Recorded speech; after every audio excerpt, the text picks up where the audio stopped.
Hey sports fans, so this one's going to be a little bit different. I want to talk about a book that I read and segue that into a bigger issue within publishing and the bookosphere and how we as consumers really need to start holding publishing accountable for what they're doing.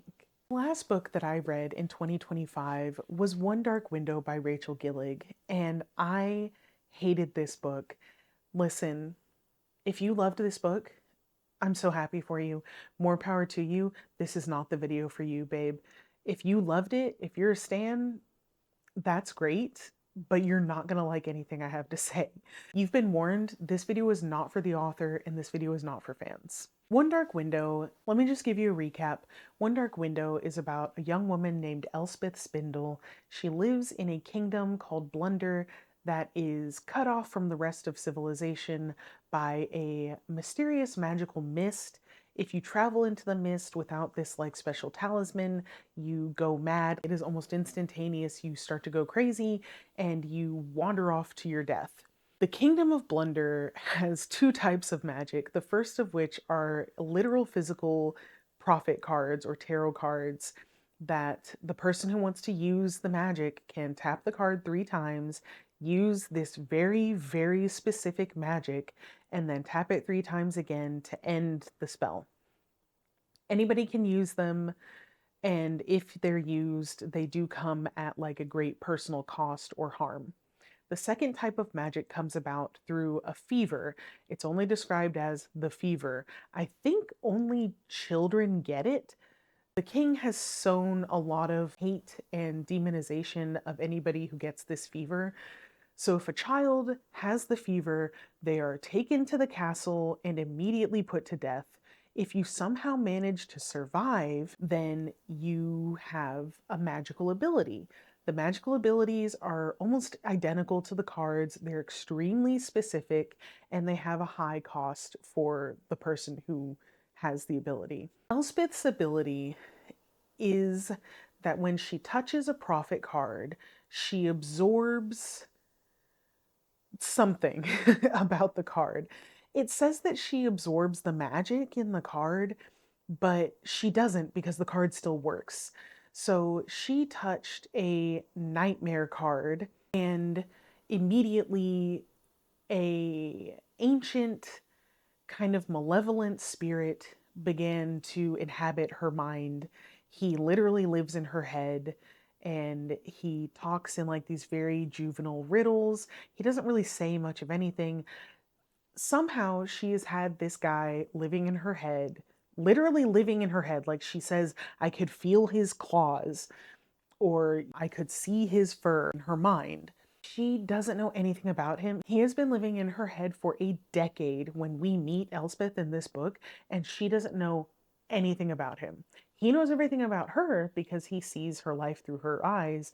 She does not know a single freaking thing about him. Elspeth had the fever as a kid, and her dad kicked her out, and she went to go live with her aunt and uncle. But she still celebrates her birthday at her father's house, and it's super awkward. I don't know, it's so silly. She goes to her 18th birthday at her dad's house. Her stepmother makes her feel bad. She boo-hoos and runs off and leaves. As she's traveling back from her father's house to her aunt and uncle's house, she is accosted by some highwaymen. A whole bunch of other stupid stuff happens, and she ends up at like the royal court. It turns out that the highwaymen who tried to rob her are actually the King's Guard and the captain of the King's Guard. They're called destriers, and I just don't like saying that, so we're gonna call them King's Guard. The main one is super hot with a giant crooked nose. His name is Raven with a Y, Ravyn, Yew, like the tree. Nothing really happens. There's a plot. It sounds like it's going to be a heist story. They're trying to collect one of each of these prophet cards. There's a book that details how to use the magic cards and how to protect yourself against magic, and it's called The Old Book of Alders. Everybody in Blunder reads it, so everybody knows that the way to like free Blunder of this horrible magical curse where there's like this mist and the mist is constantly encroaching. The only way to break this curse is to collect one of each card and perform a little ritual that returns the magic to the spirit of the wood. I hope you're staying with me. That's the real meat of the story. And when I tell you that Elspeth doesn't have to do anything, she doesn't do anything. They make a big deal. They need her help to find these cards because she can see them. Actually, the nightmare can see them.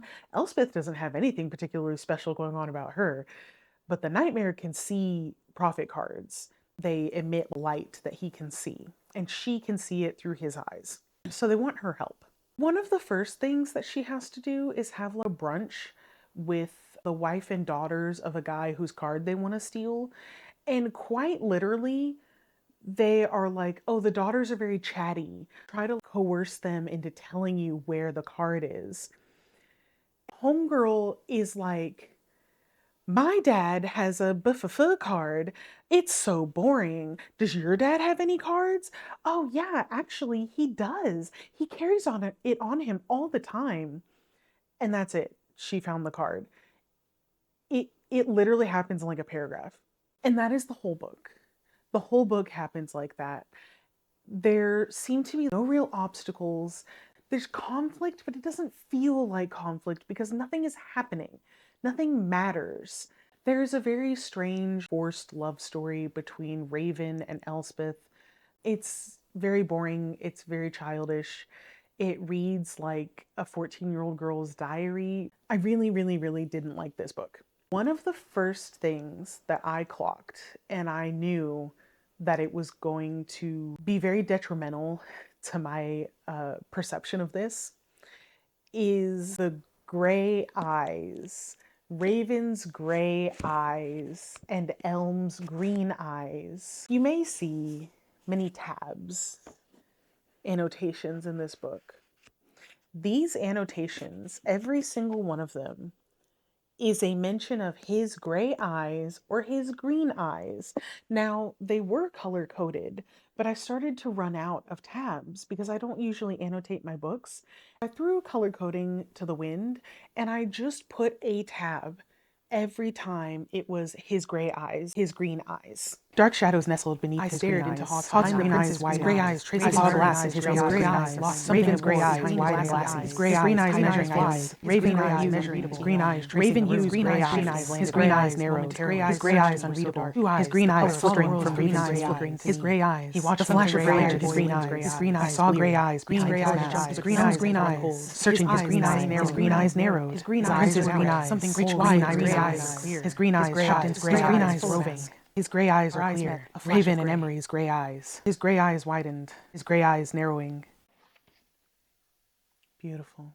I did not include anything other than the two male main characters, the gray eyes and the green eyes. There are also yellow eyes and hazel eyes that are mentioned repeatedly when those characters are present. Additionally, each chapter begins with a little blurb, I guess, a limerick, if you will, from the Old Book of Alders, or I think it's supposed to be from the Old Book of Alders. Additionally, at the beginning of every chapter, there are these little blurbs.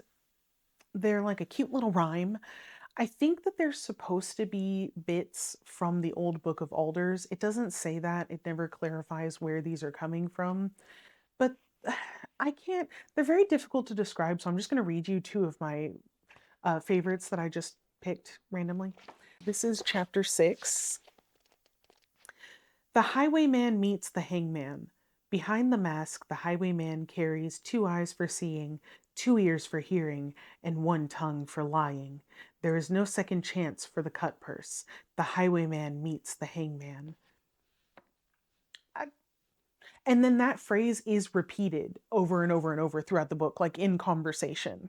Here's another one. This is chapter 12, and it says, The Prophet. Be wary the gray, be wary the sight, be wary of visions that come in the night. You'll lose all your power, you'll weep, plea, and cower. Be wary of visions that come in the night. They're all like that. They're all very little rhymey things. They're not quite poems. I don't know what you would call them.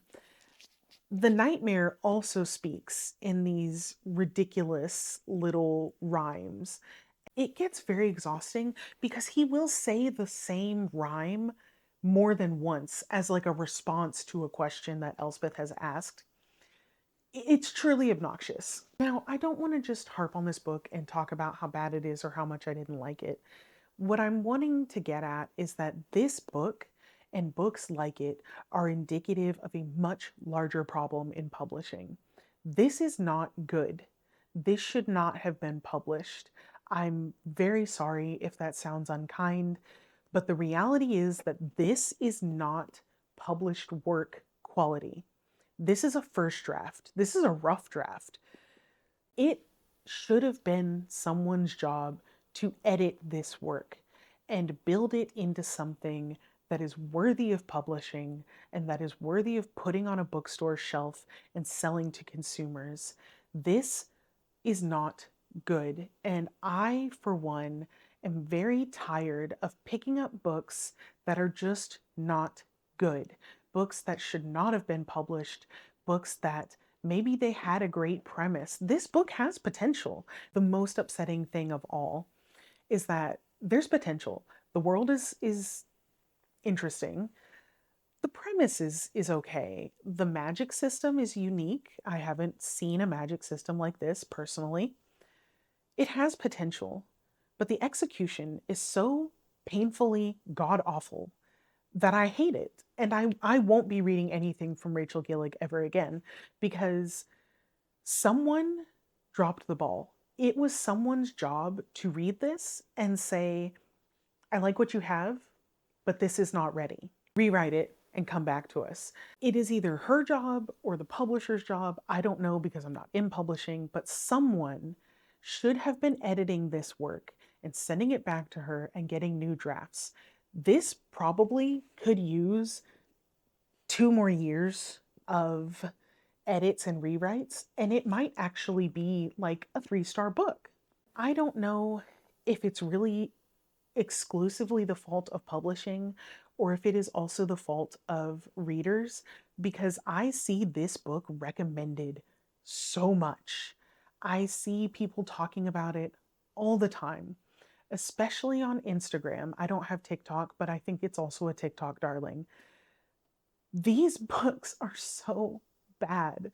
I don't read a lot of this type of work, so I don't know them all off the top of my head. But things like I see Quicksilver, and I can tell just from looking, just from reading the back of the book, that it's the same quality. It's right up there. When the Moon Hatched, I read the first couple of pages, and you can tell immediately that it is just not quality writing. What's another very popular one? Maybe Powerless. They're just not very good. They're not written very well. Even if the story has potential, the writing is just so incredibly poor. I see readers eating it up and pushing for more like this. I don't know if publishers are just skipping editing altogether. There had to have been some editing that went into this because there are almost no grammatical errors that I could find. I tend to have a little bit of a hawk eye when I see a grammatical error in a book because it bothers me so much. I immediately lose immersion in the story when I see grammatical errors or spelling errors. So there was some amount of editing that went into this, but it seems like maybe just for grammar and none of the actual story. I know that this is a hot topic that a lot of people like to talk about, but I think that we can do better. We can do better than this. I think that this type of work is such a letdown. Now, when I talk about how popular this book is, I went to Goodreads just to check. And this book has a 4.26 average star rating. When I scrolled through some of the actual reviews, it was 5 after 5 after 5-star ratings. Inconceivable. I don't understand. This book has a 4.26 average rating on Goodreads from 635,000 reviews. 600,000 people rated this book on Goodreads, and it has almost 4.5 stars. And it's truly terrible. This was the worst book that I read in 2025. I didn't read that many books, but this was the worst one. And I read Graveyard Shift and hated it, but at least Graveyard Shift was short. Now, to compare, I also read A Girl Walks into the Forest by Madeline Rue. This is a young adult kind of supernatural fantasy. I think that for a This is Oren. He is a hot dog disguised as a cat. I thought that this book was very good. I gave it 4 stars. I thought that it was written very well. The story was very compelling. My husband read it and he also really enjoyed it. Sorry, my cat is. He's on the prowl. He said that he liked it. He liked the characters. He liked how it was written. We both really enjoyed this book. I think that this is a 4-star book, especially when you take into consideration what is on the young adult, new adult market right now. This is excellent compared to a lot of other young adult that I've read in recent years. Now, this up on Goodreads because I compare what I thought was a terrible book to what I thought was a decent book and see where other people stand. This book has a 3.7 rating on Goodreads and 865 ratings. This is actually very good. I will keep my eye out for Madeline Rue and I will read more that she writes if she manages to get published with only 800 ratings.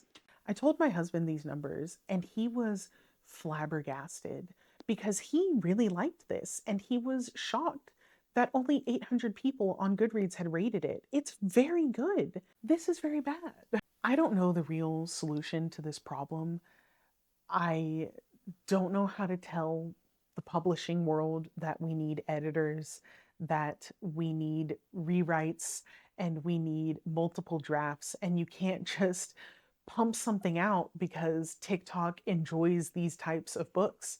I know that that's how these publishers make money. They want to follow the trends, they want to strike while the iron is hot. And yeah, they sold 600,000 copies of this book because of its TikTok popularity or internet popularity, whatever. But that fame doesn't last forever, and you can't ride that high into the sunset. Books that are genuinely high quality writing, like A Song of Ice and Fire, are still being picked up brand new in stores every day. People are still picking those up and reading them. The Wheel of Time, Brandon Sanderson, Stephen King, people are picking up books that were written 45 years ago because the writing is quality. So you're still going to sell those books if they're just good versus selling a whole bunch right now that are garbage. I also read The Will of the Many in December, and to me, instant classic. It's going to be popular for a long time. You're not going to have to worry about manufacturing popularity because it's just a good book. I think that that's what most readers really want is a good book. I don't have a solution. I wish that I did. My personal solution is that I'm done. I will not be convinced to purchase any more books that even remotely seem like they're going to be that type of book. I am not going to fall for the pretty covers anymore. I'm not going to fall for the clever wording on the back of the book. I just can't. I can't give these people my money anymore because when I give them my money, it tells them that that's what I want, and it's not. I hated this book. I hate books like it. I know that they're easy to read, and for a lot of people, they're fun and satisfying, but they're just not very good. I personally don't want to contribute to more of the same being produced. So that is my long-winded rant about One Dark Window and publishing as a whole. It's what I think is a huge problem, and I'd love to see more people start kind of holding publishers accountable and holding them to a higher standard.